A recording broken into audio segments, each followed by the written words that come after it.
today. We've allocated an hour today, and I have spoken to many people about this process, and I know there's people that are very positive on the process. There's people that are very negative on the process, and let me state very clearly, I have no dog in this fight. As chairman of this committee, I plan on holding several hearings, and I'll tell you about that in a moment.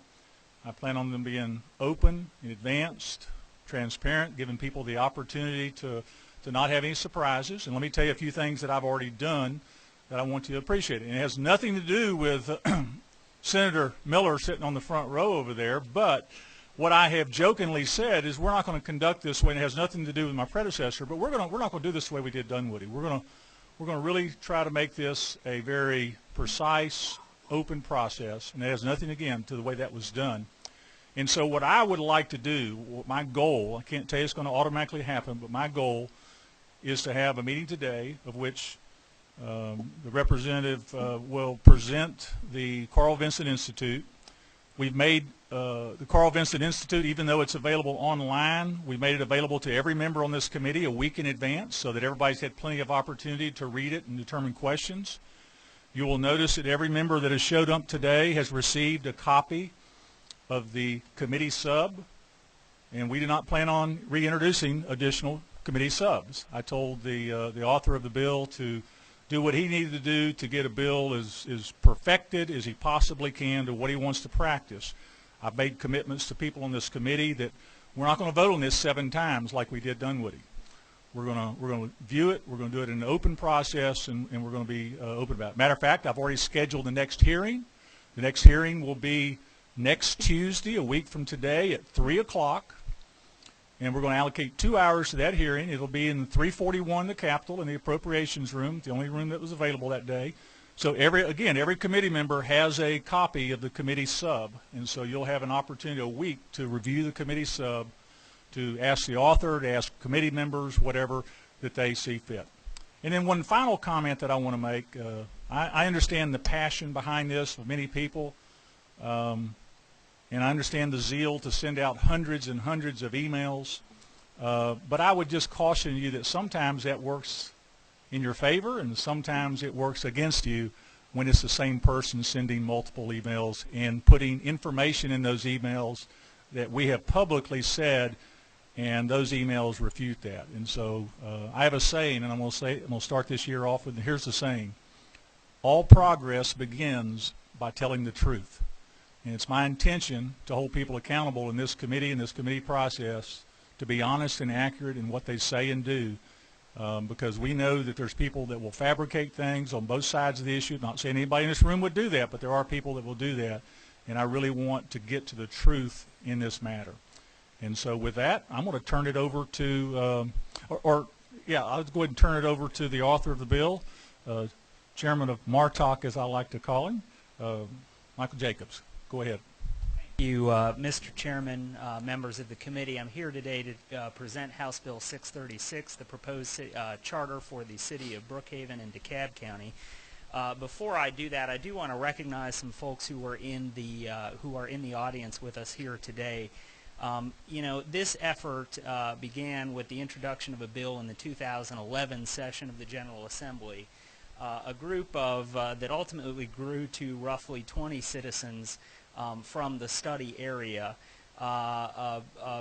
worked every week between roughly April and November to bring that study to fruition, raising through private sources and community sources the $27,000 it costs to pay for the Carl Vinson Institute study. I also want to remind the public that the Carl Vinson Institute of Government at the University of Georgia is a nonpartisan academic institution that does not have a dog in this hunt. Their job is to crunch numbers and to tell us whether or not what we have in front of us is viable or not. But I do want to recognize some of the citizens who were involved in that process who are here with us today, or at least the ones that I saw. J. Max Davis, if you can just stand and remain standing. And let's see, okay. Jeff Keller. Tim Nama. Stan Siegel, Rebecca Chase Williams, and Byron Williamson. So this is just some of the group that helped usher the study to become a reality. Thank you all. You may be seated. Okay.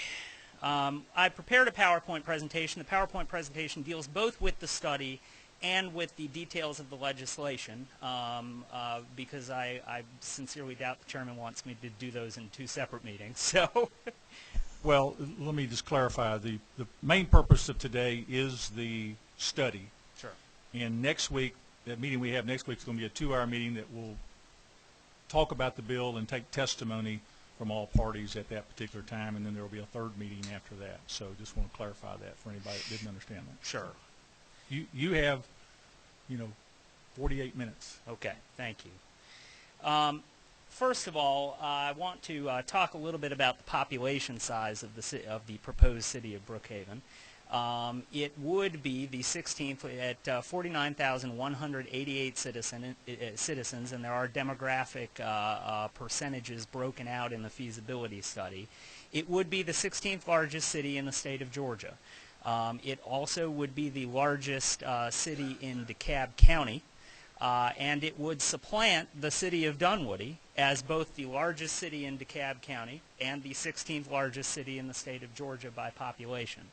That is broken out on this slide. The big picture results of the Carl Vinson Institute study are as follows. First of all, the study seeks to estimate revenues based upon calculations of actual inputs into the county from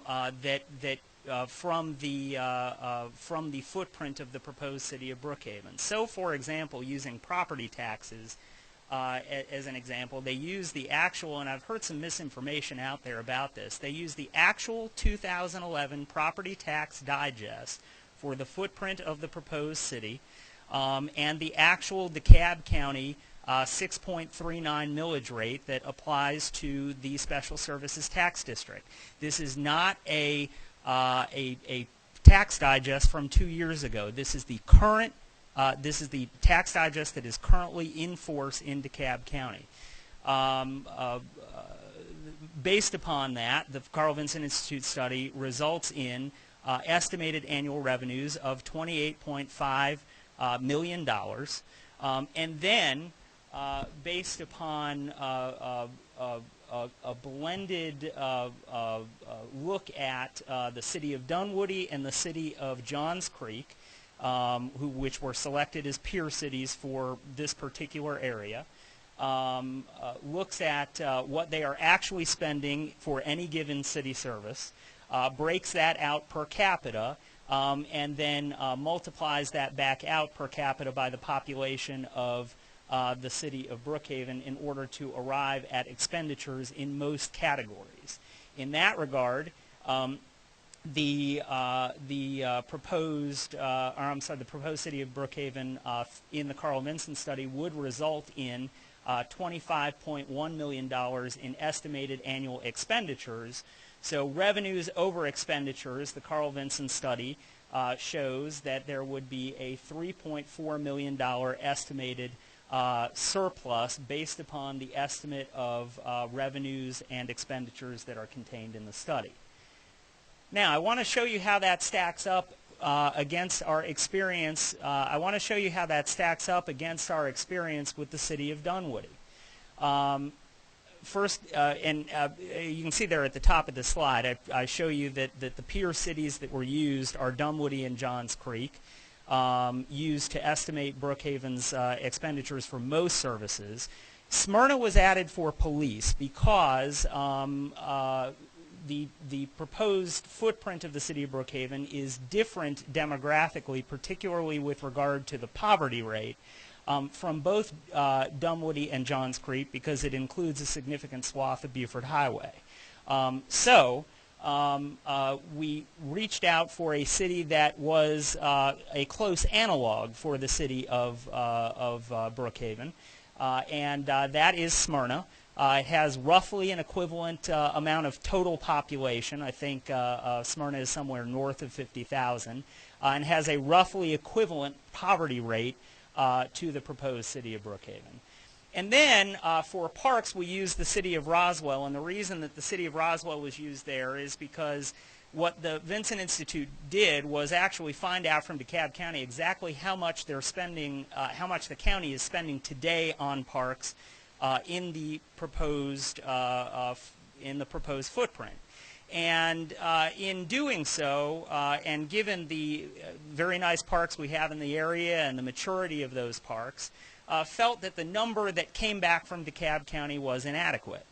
So we charged, meaning the citizens group, charged the Vincent Institute with picking out a city that has been recognized for its excellent parks, and that was Roswell.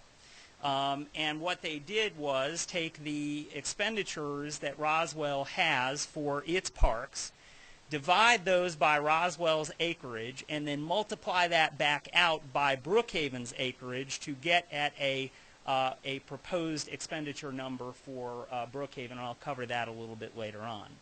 But with regard to overall expenditures, we believe that Dunwoody is a very close analog for Brookhaven because, again, they're very close in population and they're both located in the same county. And so when you're looking at $25.1 million and a city just to our north, Dunwoody, that has actual proposed expenditures for the 2012 fiscal year of $20.9 million, we believe that the $25.1 million is a reliable expenditure number because the experience in Dunwoody is that they have been in the past and propose in 2012 to spend significantly less than that. Now, this is a wrinkle, and there's a supplemental analysis that has been handed out to committee members. This is a wrinkle that is by virtue of the legislation that you have in front of you. Each city that has been created has a millage cap in the bill. And the millage cap is meant to say that the municipal millage cap is meant to say that the municipal millage rate for city taxes cannot go above a certain level without the city council putting that out to the citizens in a referendum. We have set that cap. Now remember, I told you the Special Services Tax District millage rate for DeKalb County is 6.39 mils. We have set that cap at 3.35 mils in the city charter that you have in front of you today. We have also increased the homestead exemption, and this is different than applies to the Special Services District in DeKalb County. We've increased the homestead exemption from $10,000 to $20,000. What that does, assuming that the city of Brookhaven would need to use, assuming if the city of Brookhaven were to use the full millage cap, that results in a remaining surplus of $261,348. Now, that number came back to me, and I thought about whether that was advisable or not. And in order to figure that out, I looked at what the experience was with Dunwoody. And I looked at Dunwoody's CVI study. And Dunwoody came back with a surplus in their CVI study of $278,789. So we're basically, we have an equivalent surplus number in both this study with the reduced millage cap and the Dunwoody study. And so in that regard, we're basically holding ourselves to exactly the same standard. We're saying we don't need that large of a surplus, and in fact we know that the city of Dunwoody, based upon our expenditure number, is today spending significantly less than the estimated expenditures for the city of Brookhaven. Now, I also want to just take a quick look back at the experience with Dunwoody and the Carl Vinson Institute. And this was very telling to me. We looked back to see whether their projections actually panned out for Dunwoody. In 2006, when that feasibility study was completed, CVI estimated that the city of Dunwoody's revenues would be $18,777,000 and change. in 2009, after the economy tanked, remember, booming economy when that feasibility study was completed. After the economy tanked in 2009, Dunwoody's first year of operations, they ended up spending, their revenues were $18,394,000 and change, or 2% less than what was estimated. Now here's the real deal, okay, on the expenditure side. In 2006, CVI's estimated expenditures for the city of Dunwoody were $15,571,000 and change. In 2009, Dunwoody was able to achieve an expenditure number with a higher level of services for their citizens of $13,823,000, or 11% less than the Carl Vinson Institute estimated.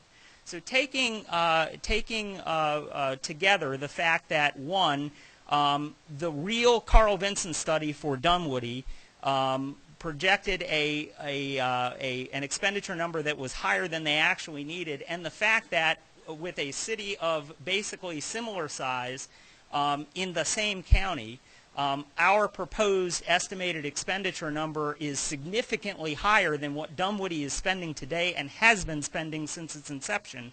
We have a viable city here on the expenditure side of the coin. I am absolutely confident of that. Now, it's important for taking a look at all of this to know what's in the DeKalb County Special Services Tax District, because the Special Services Tax District is the line item that for city residents will go away on their, it's actually two line items on the DeKalb County tax bill, and I'll show you that in a second, will go away on city residents' tax bills and will be shifted down to the city to become the city tax. That basically includes the big picture services we are proposing to include in the city of Brookhaven. Police, parks and recreation, and roads and drainage are all embraced within the Special Services Tax District.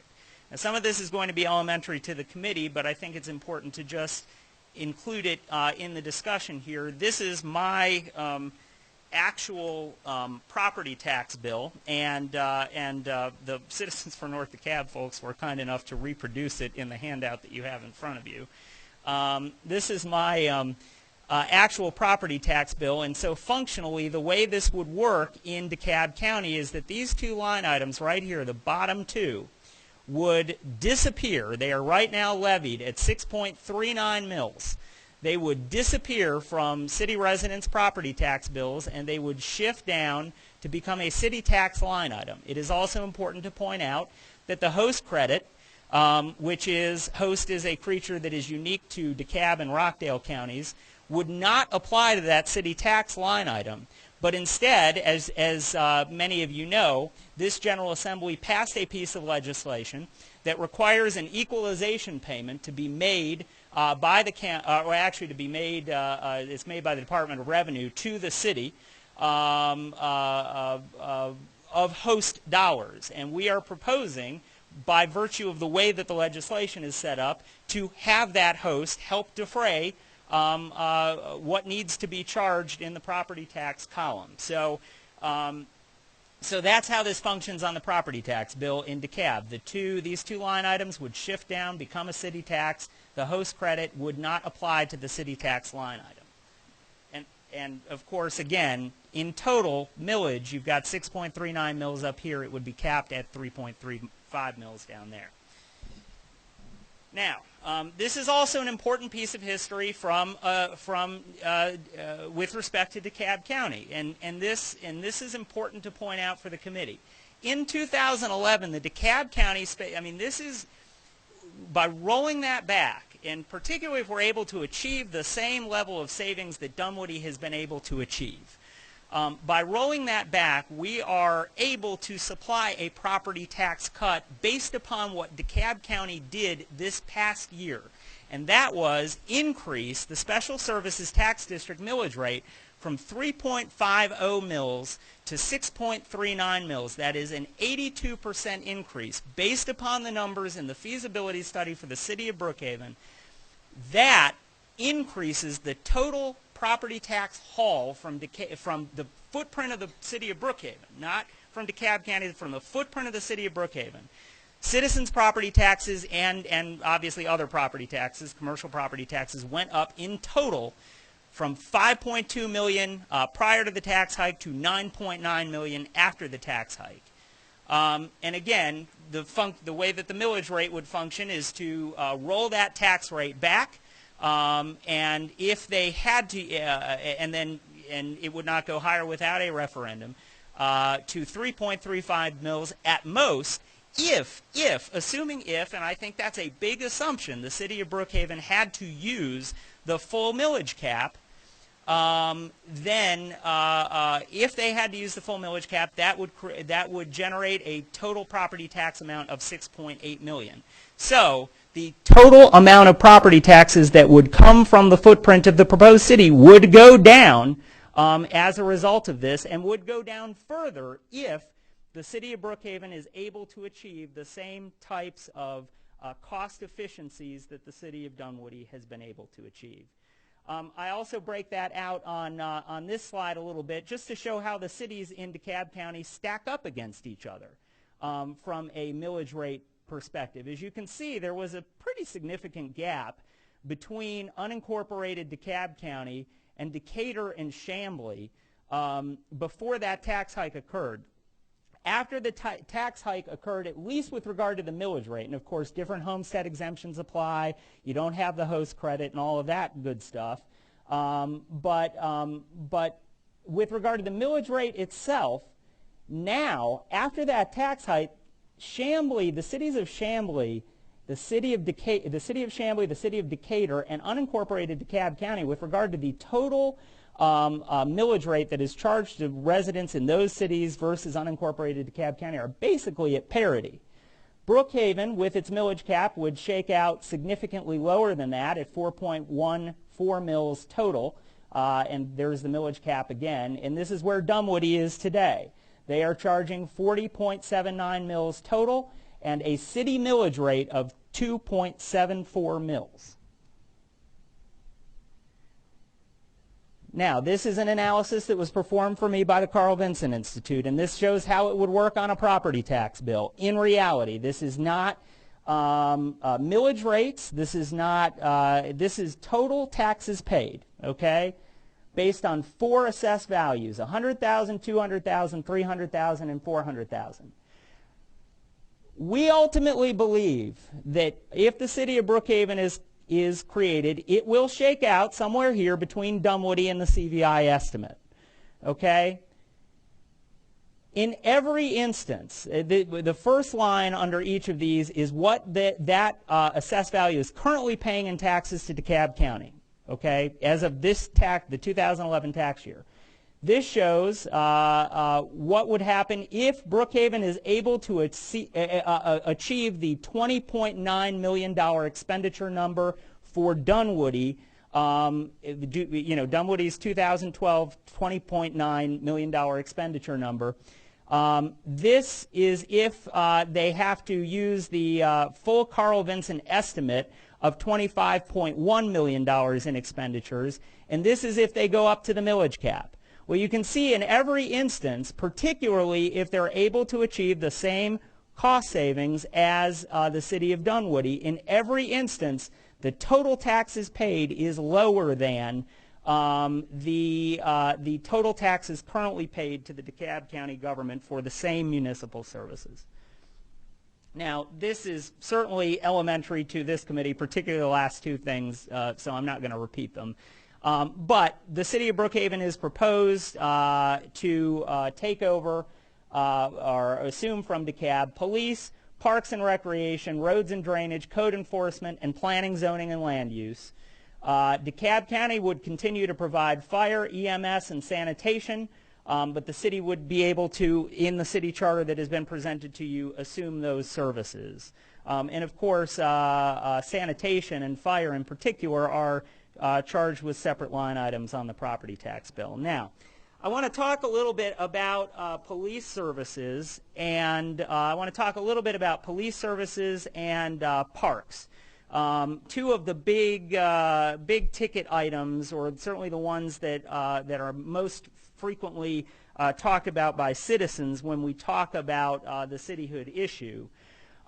First is police. Now, I have to kind of put this up against what DeKalb County is currently providing in terms of level of service, and show you that basically, at worst, the city of Brookhaven, with the estimates in the Carl Vinson Institute study, is proposed to provide the same level of service as DeKalb County.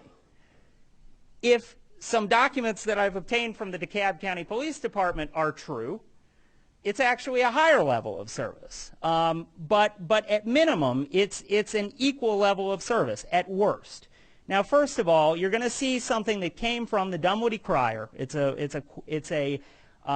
some information that was provided by a police major from the North Precinct. The North Precinct is the DeKalb County Police Precinct that covers the footprint of the city of Brookhaven and some other areas. One of the things the police major said, point blank, was that the city of Brookhaven the proposed city of Brookhaven is 80% of the North Precinct.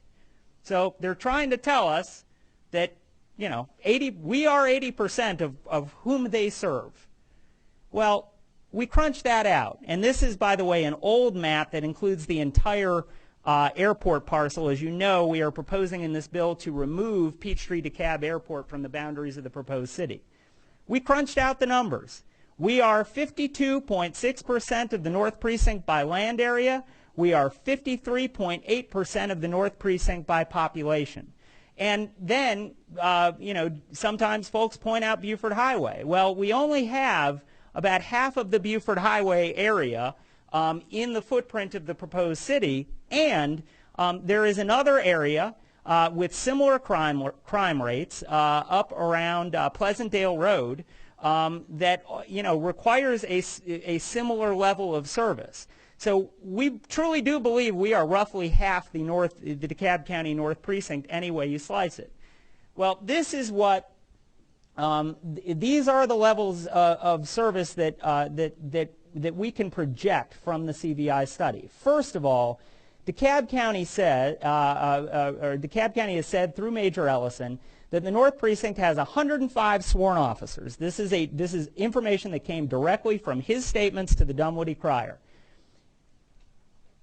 105 sworn officers for that area that is twice as big as the proposed city of Brookhaven.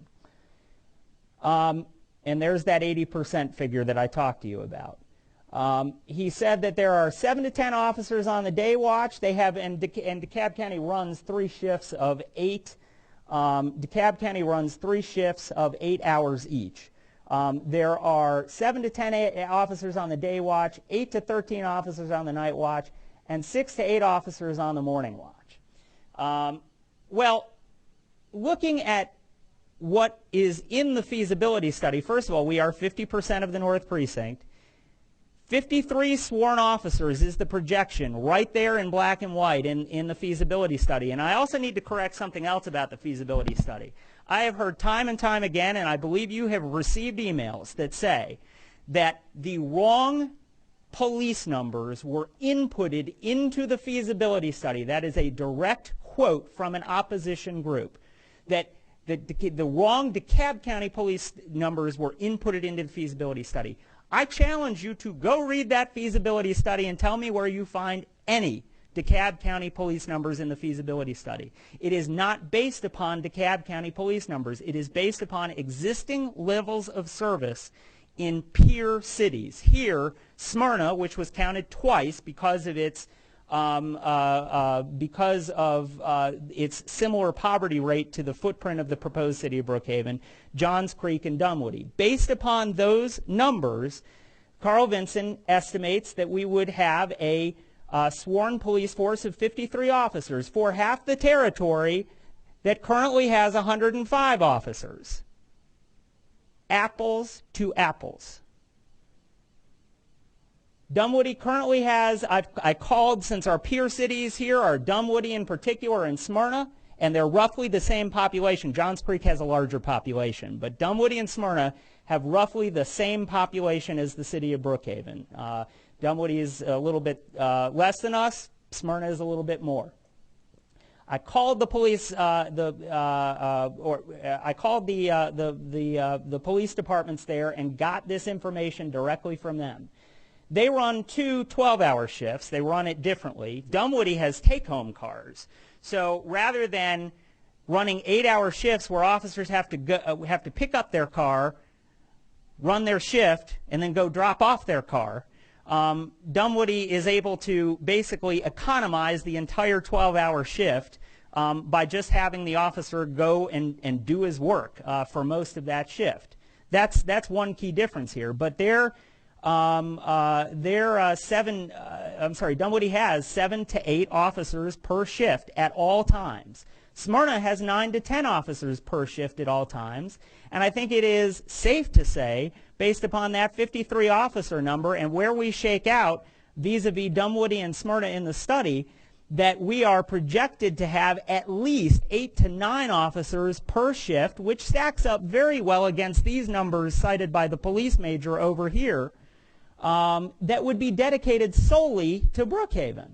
So they wouldn't be moved elsewhere ever, either in DeKalb County or in the North Precinct. They would be a dedicated DeKalb County police force. Now, one other thing I should say about these numbers in the quote over here is that from folks in the DeKalb County Police Department, we actually obtained, and I need to find them, real-life watch sheets and the decoder ring that goes with them. These are the zones within the DeKalb County Police North Precinct.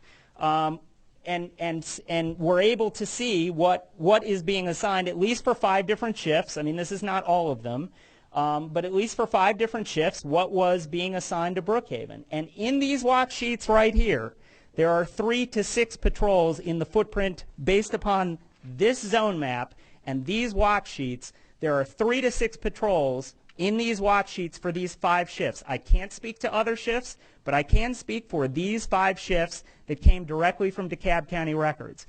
So either they're providing less than we would have with DeKalb County, or they are providing something that is at parity with what we would have with DeKalb County.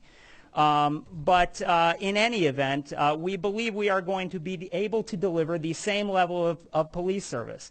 And then you hear things like about the SWAT team and helicopters and other things that DeKalb County provides. Well, the city of Dunwoody today is contracting for a larger SWAT team than DeKalb County, than we believe DeKalb County has, with the cities of Johns Creek and Sandy Springs. It's the North Metro SWAT. They provide some officers, they provide some resources, and they achieve an economy of scale like that.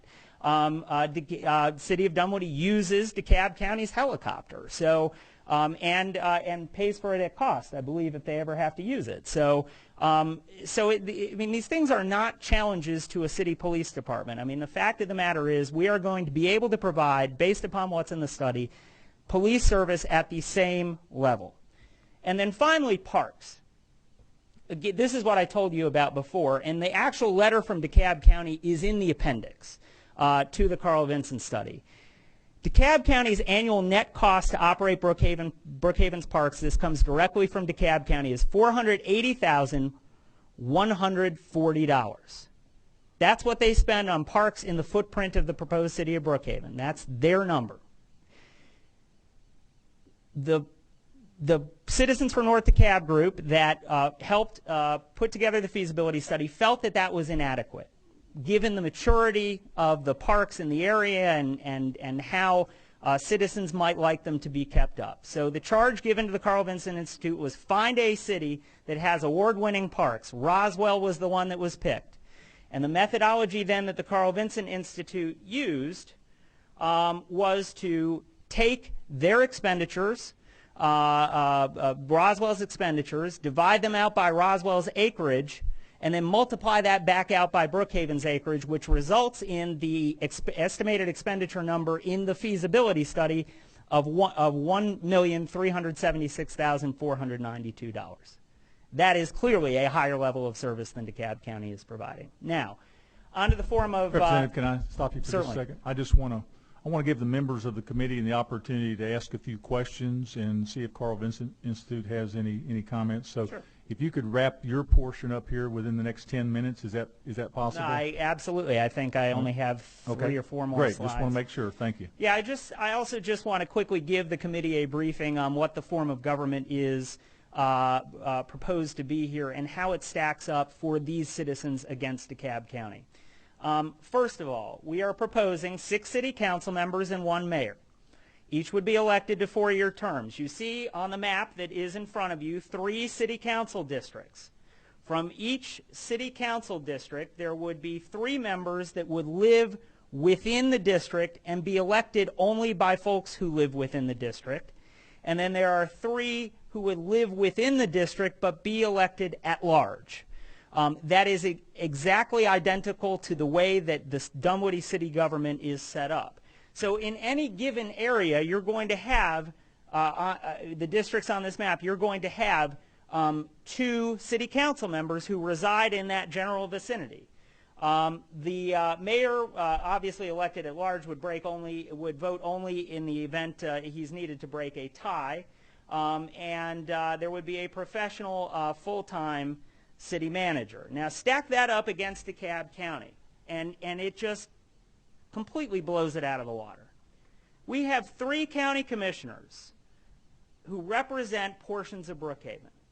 None of them live in Brookhaven. None of them live anywhere in this footprint.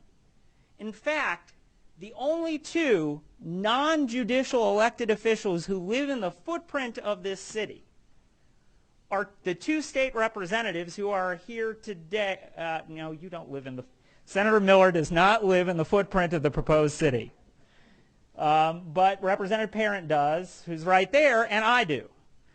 Those are our local elected officials, even though we're state officials. Our local elected officials who deal with municipal services do not live within the footprint of the proposed city because of the scale of government in DeKalb County. And we have a political, countywide elected CEO, and that form of government is well known to everybody, and I don't need to belabor it here. Compare that to Brookhaven, as I laid it out to you. You've got the mayor and 6 city council members who are all going to live within that footprint, 2 city council members from each district, and instead of a political chief executive, a professional full-time city manager who's going to run the day-to-day operations and be accountable to the city council as a whole. And these are the dates that are set forth in the legislation if the bill were to pass. The referendum in the general primary, there's a transition task force that would prepare a written report on certain issues. That's a section of the bill that is that's toward the end of the bill, and you can read it there. That would meet between the end of qualifying. Couldn't be any qualified candidates for office. And that would be appointed by the state legislators who represent a portion of the territory of the proposed city. They have a very specific charge that is in the bill to prepare a written work product for the mayor and city council upon their election. City council election would be in the general election. I think it's very important to have the city council, the election of the first mayor and city council of this new city in the general election. And it happens to fall in the general election of a 4-year cycle here. So in a presidential election year, November 6, 2012, of course the runoff would be when the runoff occurs, and the bill provides for the city to begin operations on December 17, 2012, before the end of the calendar year. That is all I have, Mr. Chairman. I'll be happy to answer questions, or if you want Ted to speak a little bit, we can do that too.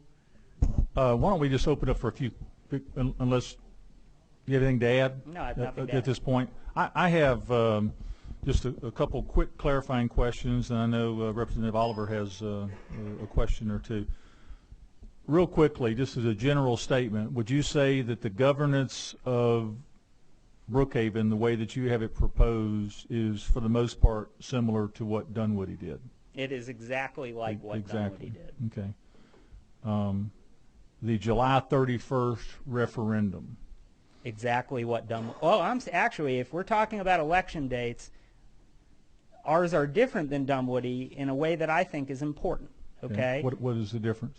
The difference is that Dunwoody had their referendum in the general primary. they had their first city council and mayor elections prior to the general election on an off date. We are proposing to have. So the referendum is approximately the same distance and time from in the year. So Correct. if this bill should pass, it's about the same. You're saying their elected officers were a little bit more rapid, or on different dates that might have not have had as large a turnout potentially. That's correct. Okay. All right.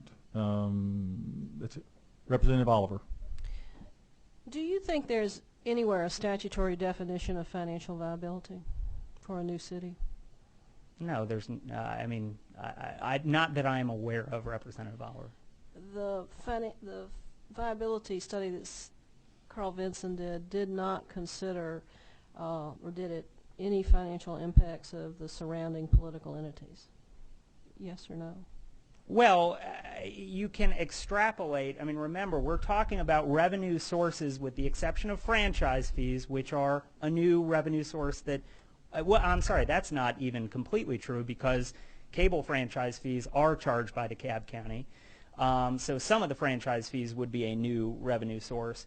But otherwise, all of the revenue sources in this feasibility study are sources that otherwise would be paid to DeKalb County. So it is actually possible to estimate the impact on DeKalb County from the study you have in front of you.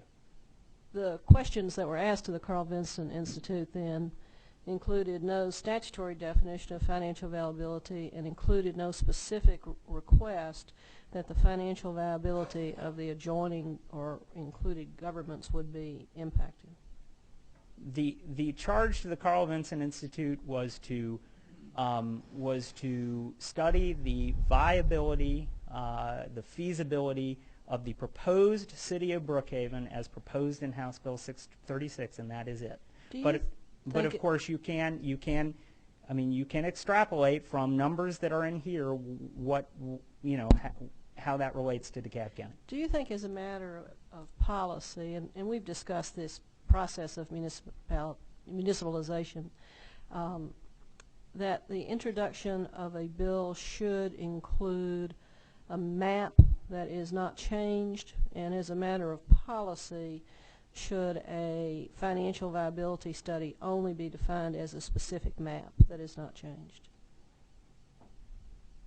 I mean, if you're talking about a piece of legislation that you're planning to propose, Representative Oliver, I will be happy to review it, but I do believe as a matter of policy that citizens ought to have the right to decide how they would like to govern themselves, and ultimately I do support the organic process by which cities are created with some timing parameters which are imposed by committee rule of the House Governmental Affairs Committee. One final question, Mr. Chairman. Sure. The process that we have right now of local control requires that a local city be determined first by the delegation of the county. In the instance of Dunwoody and the proposed instance of Brookhaven, that local delegation has been avoided, stepped aside to go to a general bill. Have you considered whether or not there are implications under the Voting Rights Act for the avoidance of a majority-minority delegation in order to create a majority-majority city? We are following the same process that has been followed by every city that has been created since 2005. And that is the only way I can answer that question. That is the process by which cities are created, through this legislative process, and we are complying with exactly the same terms as Sandy Springs, Johns Creek, Milton, and Dunwoody.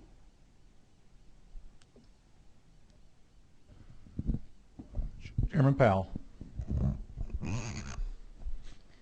And I should note that all of those were pre-cleared by the Department of Justice. Getting back to the feasibility study, I was sort of confused about the appendix that dealt with Town Brookhaven and the pilot. What was the intent or the finding of the feasibility study was that the pilot would have no impact on the city taxes on town Brookhaven, that they would be subject to the same city taxes, notwithstanding that they had negotiated a pilot on the county taxes? No, Chairman Powell. Actually, it is to explain, first of all, with regard to the 2011 property tax numbers that are used in the study, the property taxes that otherwise would be thrown off by the town Brookhaven development are not counted in there because you are using actual tax revenues paid to DeKalb County. That is correct, right, Ted? What page are you referring to? There's an appendix, I think it's Appendix A maybe, or Appendix B. Yeah, Representative Powell, I'm Ted Baggett with the Carl Vinson Institute of Government. That appendices is intended to explain that because that property in the data set we used was listed as being under the ownership of the DeKalb Development Authority and therefore tax exempt, it didn't count towards the calculation of the commercial base of the study area and thus wasn't used when the revenue numbers were extrapolated from DeKalb revenues. Whether or not a pilot agreement would be binding on a new municipality, frankly, is something I don't know, and that would be a question of first impression. But it was not included in the tax revenues, so That's you're correct. basically not addressing that at all, other than just informing. That's right. Okay, thank you.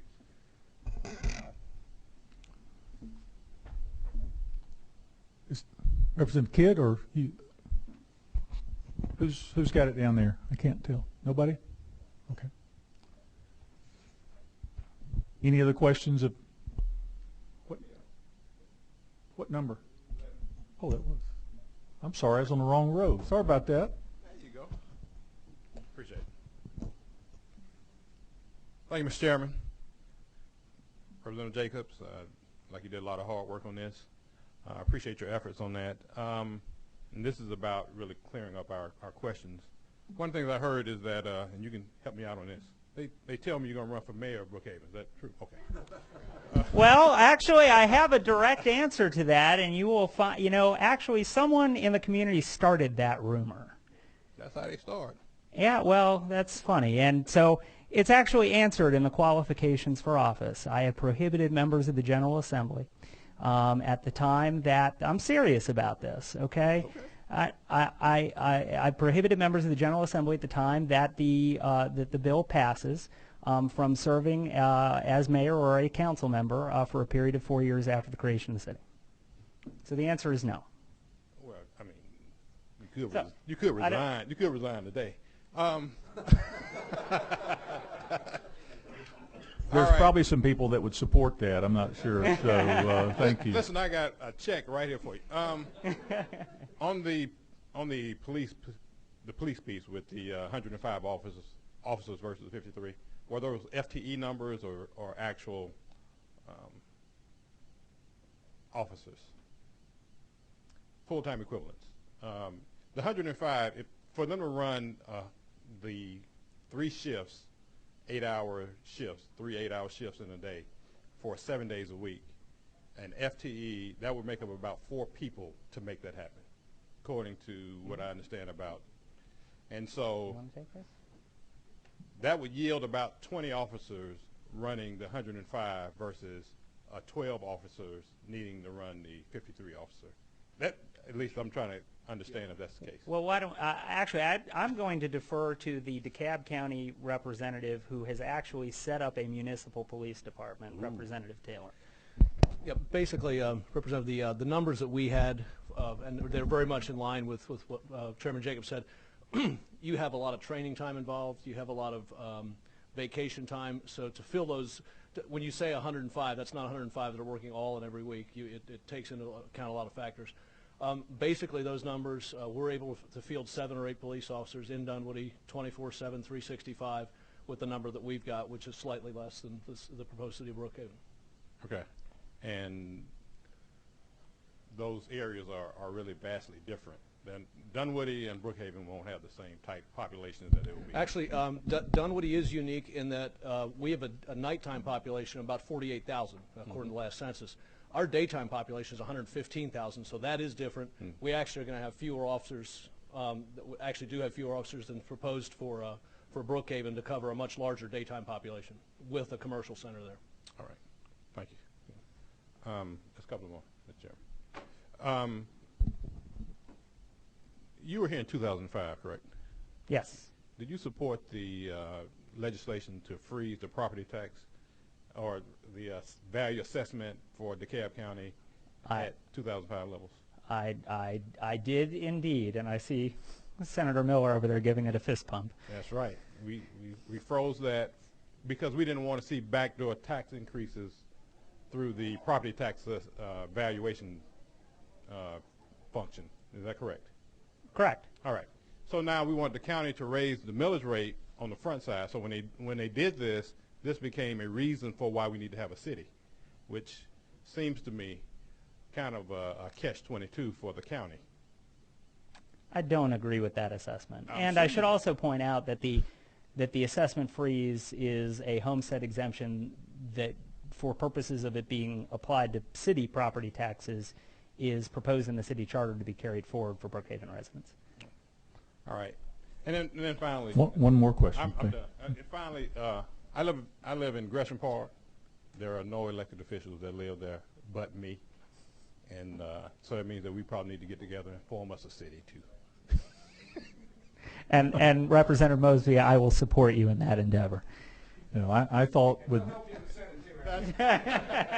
I really thought that, I remember Chairman, now Congressman, said this would be the last city we ever had. So it obviously, we never say never down here. Thank you very much for the presentation. Thanks for Carl Vincent being here, Representative Taylor for being here. Thank you to the committee members. I want to remind everybody there's another meeting a week from today, 3 to 5 in the Capitol, 341 Appropriations Room, and we will take testimony at that time. So thank you very much, committee. Appreciate your staying awake and participating, and meeting's adjourned. Thank you.